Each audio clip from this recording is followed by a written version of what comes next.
Man, it has been a crazy offseason for the Raiders. They find out they're moving to Vegas. Marshawn Lynch decides to come out of retirement and join the franchise.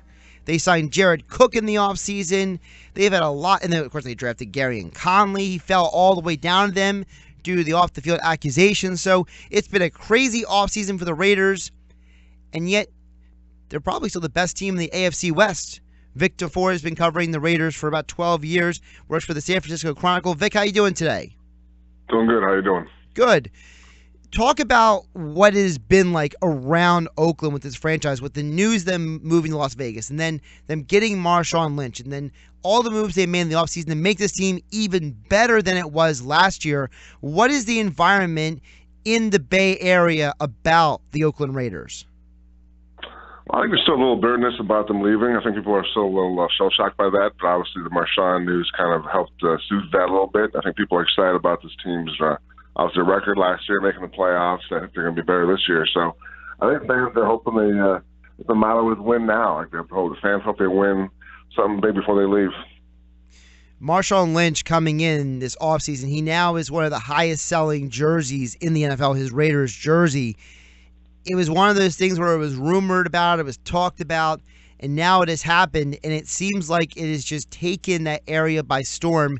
Do you think them getting Marshawn Lynch has kind of eased the tensions for the fan base of them leaving, kind of like a counterbalance?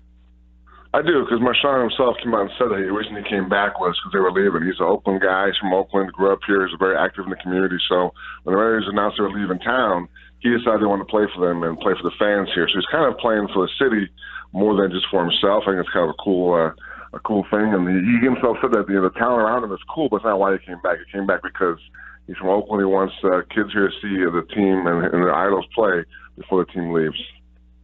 Hey, Dashawn. Derek Carr just signed the richest contract in NFL history. Can you kind of give us an update on how he's doing health-wise? We know he got injured in Week 16 last season. And what are the organization's expectations for him this upcoming year? Yeah, he's 100%. He's feeling good. That's not even a question anymore. So I think the team thinks every year he's gotten better. So why not take another step this year? They added some more tools. You mentioned Cook earlier, and Cordell Patterson they like a lot as far as a guy who can catch the short screens and get some running plays in, maybe even a deep threat once in a while. So the offense has gotten better. The O-line's still great. So I think they're hoping the O-line and Carr lead this team to even greater heights this year. Connor Cook started the playoff game last year. We all know how that ended up turning out. Is the organization still comfortable with him being the immediate backup to Carr if anything else bad happens, God forbid, during the season?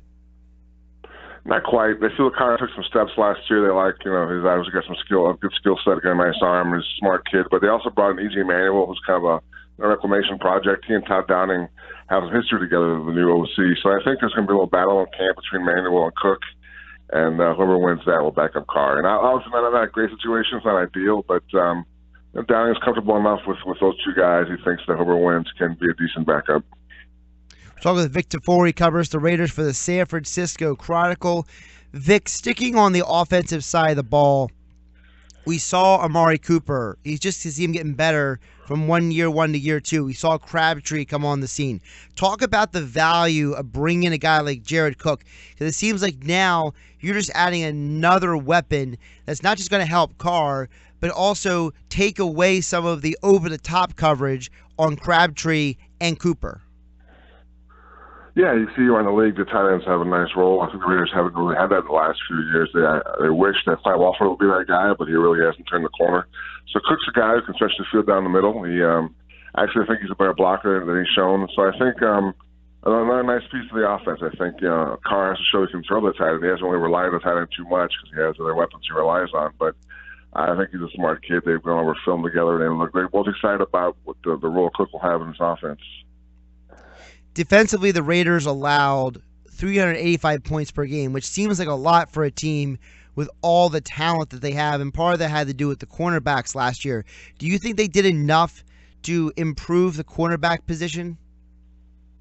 Yeah, I'm not sure. They got a couple of young guys. They'll go back there. I think also the problem last year was their linebackers weren't very good. They actually lost their two starters last year, Perry Riley and Malcolm Smith, so they haven't really shown they've gotten better at the linebacker spot. So I think you mentioned the talent. Obviously, Khalil Mack is the best player in the league on that side of the ball, and Bruce Irvin had a nice year, but it's not a lot around those guys last year. So I think the young players, the rookies they drafted this year and the guys last year, have to really show they made a step up this year, and hopefully defense gets better. You mentioned Mack being as talented as he is. How interesting is it to have him and Von Miller in the same division? You could almost compare them to each other because they play similar positions. He definitely can. There's no doubt his agent will be comparing him when it comes to the contract time next year. I think he's going to try and overtake Miller as the best, highest paid player on that side of the ball. So I think two very dynamic players on that side of the ball in this division. I think probably two best pass rushers in the league. So, and obviously Mack uses Miller as an inspiration and guy he measures himself against. So I think it's very good for him as they push him even further than he pushes himself. Obi Melifonwu, I think I said his name right. How has he looked in so far with the mini camps and the rookie camps since he's come into the Oakland Raiders? It's hard to evaluate because you don't wear pads and the off-season workouts and no contact. So he looks the part. Obviously a big athletic kid. He can play safety and even play linebacker some nickel spots. So he fits in well ideally, and we'll see what happens in camp. But they like him, and he's kind of those gym room guys. He looks great in the gym, and college didn't always look the part on the field. So they're hoping with the coaching he takes the next step this year. I have to ask you about Sebastian Janikowski. I remember Seabass when he was at Florida State and when he got drafted by the Raiders. It seemed like a match made in heaven. He's been there now 18 years.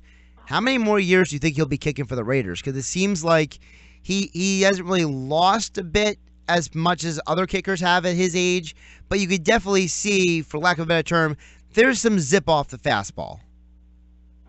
Yeah, there is, but he's still, I think in the upper half of kickers in the league, and he himself said he wants to make Vegas. He wants to make the team in 3 years when they go to Vegas. So he has no plans to quit anytime soon. And it'll come down to money. If he takes a little less and a friendlier deal, and when it comes up next year, they'll probably keep him around. But if not, they'll probably go with the younger guy. But yeah, he's been good. I wouldn't say he's been great the last few years, but obviously he's a guy who's been there forever and definitely a part of the tradition at this point.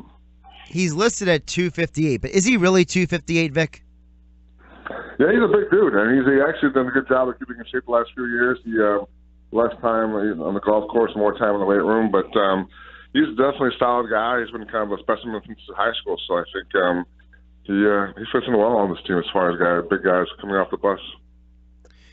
A lot of people, before we let you go, Vic, we appreciate your time. A lot of people expect the Raiders to win the division. So if Carr stays healthy and everything goes the way we think, do you think this is the team that is not just going to win the AFC West, but be the main challenger to the Patriots in the playoffs? Well, they should be with all the offensive talent they have. I think the question mark is still defense. I think last year they were last in sacks, even with Khalil Mack, which is pretty amazing stat. So I think they're going to need some more pressure up front in the middle, and hopefully you find some guys linebacker who can help cover tight ends. So I think the talent's there in offense to really do big things. Hope to see how everything else fits in. Vic Tafur covers the Raiders for the San Francisco Chronicle. Vic, I really appreciate your time today. Thanks, Vic. Okay.